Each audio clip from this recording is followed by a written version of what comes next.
Hey everybody, Vulsker here, and I'm bringing you my opinions on Volumes 3 and 4 on the Mighty Morphin Power Rangers. I love Volumes 1 and 2 so damn much. Well, let's talk a little bit about 3 and 4 and see if I liked them just as much. It's morphin' time.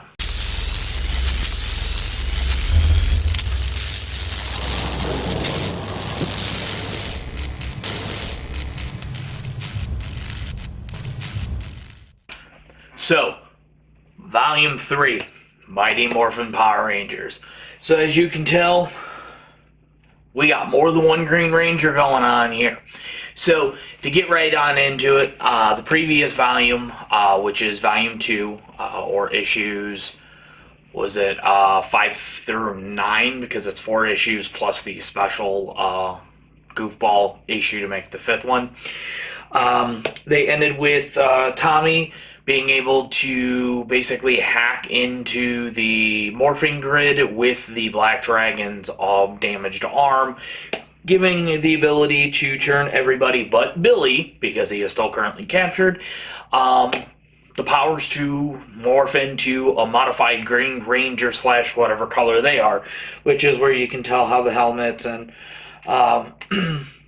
designs are. They're based off of their original color, whether it's yellow, red, pink, or black. This issue, honestly, this issue was a lot slower, even though I had a lot of ground to make up or go through. What I mean by that is you get a little bit of a little bit of now, a little bit. It's like a little bit flip-floppy.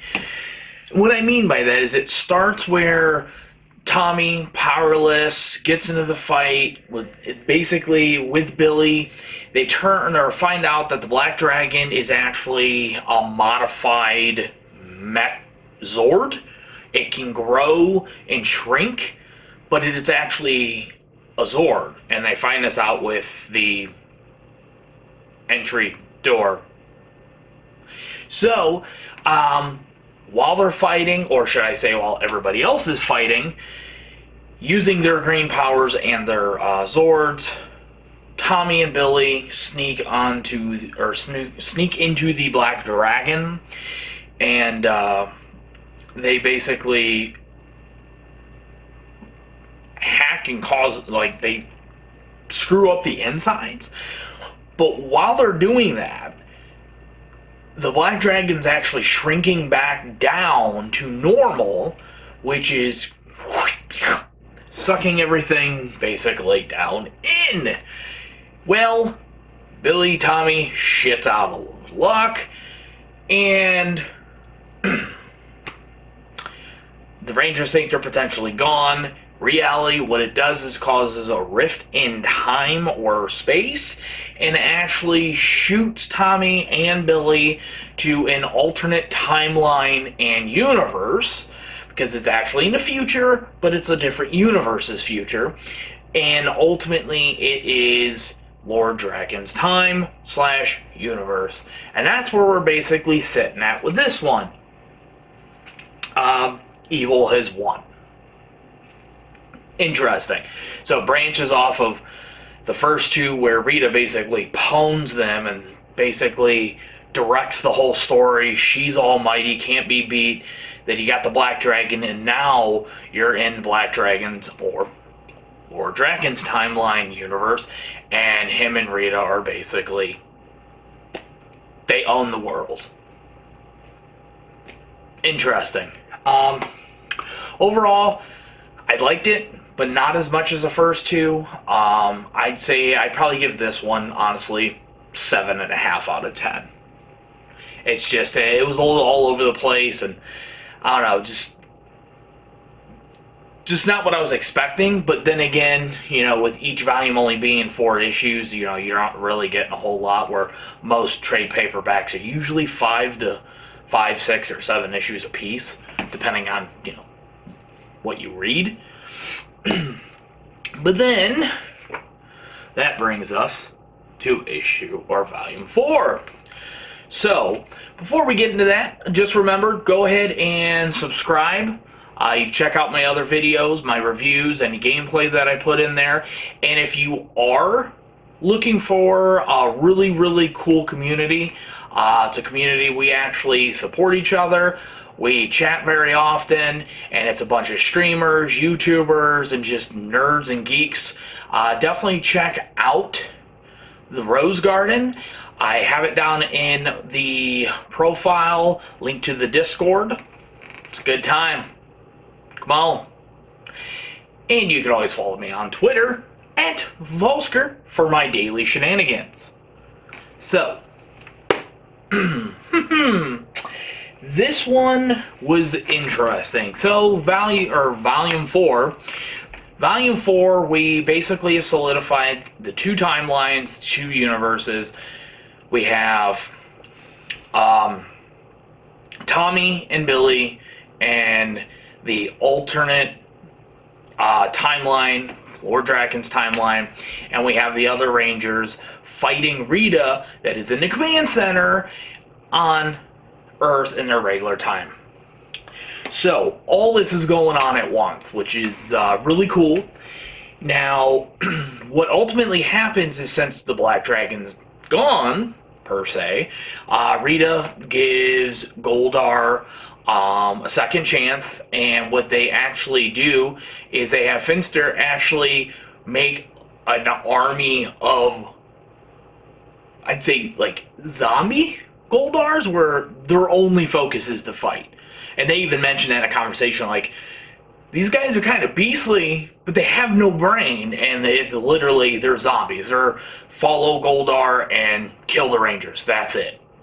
And then in Lord Draken's timeline, you have Tommy and Billy.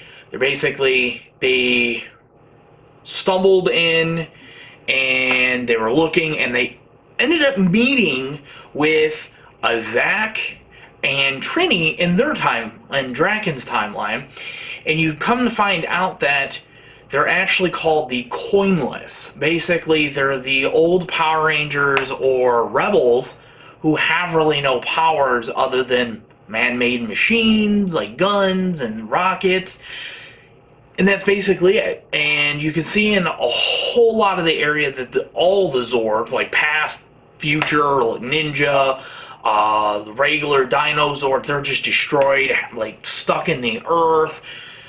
You can see all hell's broken loose, and that's when it kind of goes into the story where Lord Draken is evil, and it's basically Tommy who, when he broke Rita's spell, stayed with her and basically hunted down the Rangers. And Zordon was lost in like a kind of like a time-space continuum. Like, it's weird. It's in between, and he's just floating around, basically dying. And Saba, who was actually being built for the White Ranger, which was actually going to be Jason, avoided being taken over by Tommy, and he hid himself and basically told Zack that he would bring the people who would save their time and universe. And then you stumble into Tommy actually finding him. What was cool is this Saba knew who Tommy was, but knew he was not evil. And then you had Tommy being able to find the Falcon Zord and fly and get him out of there. So, like, amongst these two volumes overall, a lot of shit happens, but it does a lot to build up this more adult-oriented timeline, which actually, if I'm correct, or I could say, it probably is loosely, if not mainly, what the source material was for the fan-made film about 4 or 5 years ago, the adult fan-made, which was really cool, and it really reminds me of this, because you have the Ranger colors and armor is actually what soldiers of Lord Draken and Rita wear. Like the Black Mastodons, they're basically the on-foot troops. They're slaughtering, hunting people. Then you have like the Pink. the pterodactyl, and they're like snipers and blasters. So it's really, really freaking interesting. And then near at the end, they were able to basically get the current timeline Rangers thrown through a portal, landing in Lord Draken's time, helping them basically fight Zords, like just shit just going crazy, and it basically ends up causing like an explosion, and they get brought back. They saved everybody, and you think Lord Draken, Evil Tommy, who threw himself over a cliff, is dead. In reality, he actually only fell a few feet down into a ditch, and the teleport at the end sends him to the current timeline, where you see him basically getting stared down at point blank gun like level from the army.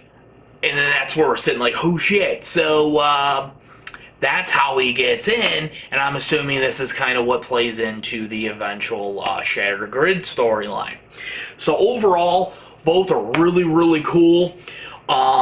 As in the special 5th issue, Volume 3 does have another Balkan Skull, and then Volume 4 actually has, what is it? Can't remember their names. I always forget their damn names.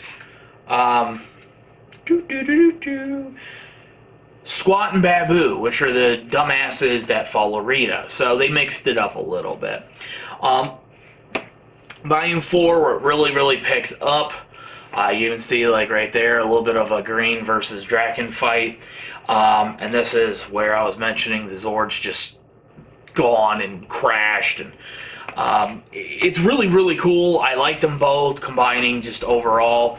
4, I'd give it an 8 out of 10. So it's a little bit better than Volume 3, but overall the 2 are almost straight reads. Like, you pick them up and you just plow through both of them. Definitely pick them up. I'm excited to start reading 5 and 6.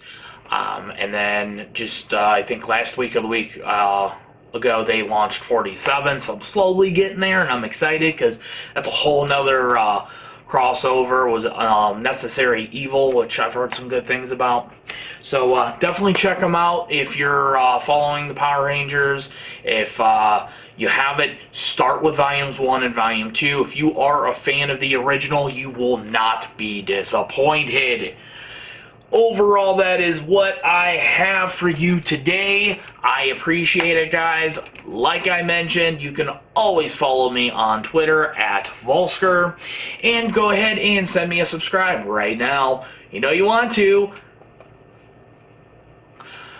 And thumbs up, thumbs down. Let me know what you guys think. Until next time, peace and love. Vulsker out. It jumped and got things moving a little bit more, but I don't think it was more in your face like, hey, 90s fan, here's a kick the dick and let's reboot this with love.